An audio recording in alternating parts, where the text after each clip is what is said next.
प्रेरितों के कामों का वर्णन, 3 अध्याय। पतरस और यूहन्ना तीसरे पहर प्रार्थना के समय मंदिर में जा रहे थे, और लोग एक जन्म के लंगड़े को ला रहे थे, जिसको वे प्रतिदिन मंदिर के उस द्वार पर, जो सुंदर कहलाता है, बैठा देते थे कि वह मंदिर में जाने वालों से भीख मांगे। जब उसने पतरस और यूहन्ना को मंदिर में जाते देखा तो उनसे भीख मांगी। पतरस ने यूहन्ना के साथ उसकी ओर ध्यान से देखकर कहा, हमारी ओर देख। सो वह उनसे कुछ पाने की आशा रखते हुए उनकी ओर ताकने लगा। तब पतरस ने कहा, चांदी और सोना तो मेरे पास है नहीं, परंतु जो मेरे पास है वह तुझे देता हूं। यीशु मसीह नासरी के नाम से चल फिर। और उसने उसका दाहिना हाथ पकड़ के उसे उठाया, और तुरंत उसके पांवों और टखनों में बल आ गया, और वह उछल कर खड़ा हो गया और चलने फिरने लगा, और चलता और कूदता और परमेश्वर की स्तुति करता हुआ उनके साथ मंदिर में गया। सब लोगों ने उसे चलते फिरते और परमेश्वर की स्तुति करते देखकर उसको पहचान लिया कि यह वही है जो मंदिर के सुंदर फाटक पर बैठकर भीख मांगा करता था। और उस घटना से जो उसके साथ हुई थी, वे बहुत अचंभित और चकित हुए।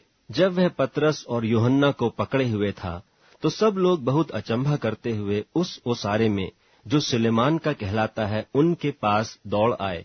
यह देखकर पतरस ने लोगों से कहा, हे इस्राएलियों, तुम इस मनुष्य पर क्यों अचंभा करते हो, और हमारी ओर क्यों इस प्रकार देख रहे हो कि मानो हम ही ने अपनी सामर्थ या भक्ति से इसे चलता फिरता कर दिया।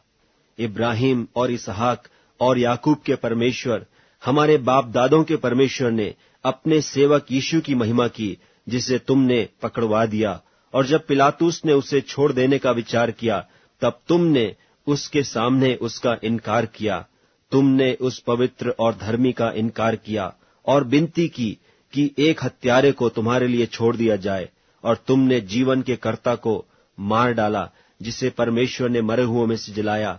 और इस बात के हम गवाह हैं।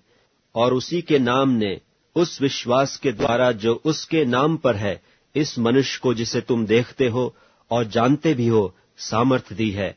और निश्चय उसी विश्वास ने, जो उसके द्वारा है, इसको तुम सबके सामने बिल्कुल भला चंगा कर दिया है। और अब हे भाइयों, मैं जानता हूं कि यह काम तुमने अज्ञानता से किया, और वैसा ही तुम्हारे सरदारों ने भी किया। परंतु जिन बातों को परमेश्वर ने सब भविष्यद्वक्ताओं के मुख से पहले ही बताया था कि उसका मसीह दुख उठाएगा, उन्हें उसने इस रीति से पूरी किया।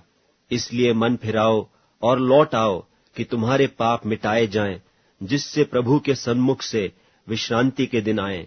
और वह उस मसीह यीशु को भेजे जो तुम्हारे लिए पहले ही से ठहराया गया है।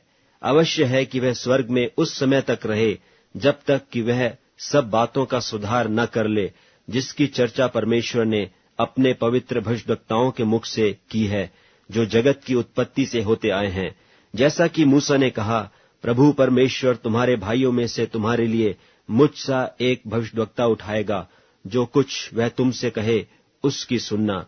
परंतु प्रत्येक मनुष्य जो उस भविष्यद्वक्ता की न सुने, लोगों में से नाश किया जाएगा। और सामुएल से लेकर उसके बाद वालों तक जितने भविष्यद्वक्ताओं ने बात कही, उन सब ने इन दिनों का संदेश दिया है। तुम भविष्यद्वक्ताओं की संतान और उस वाचा के भागी हो, जो परमेश्वर ने तुम्हारे बाप दादों से बांधी, जब उसने इब्राहिम से कहा कि तेरे वंश के द्वारा पृथ्वी के सारे घराने आशीष पाएंगे। परमेश्वर ने अपने सेवक को उठाकर पहले तुम्हारे पास भेजा कि तुम में से हर एक को उसकी बुराइयों से फेर कर आशीष दे।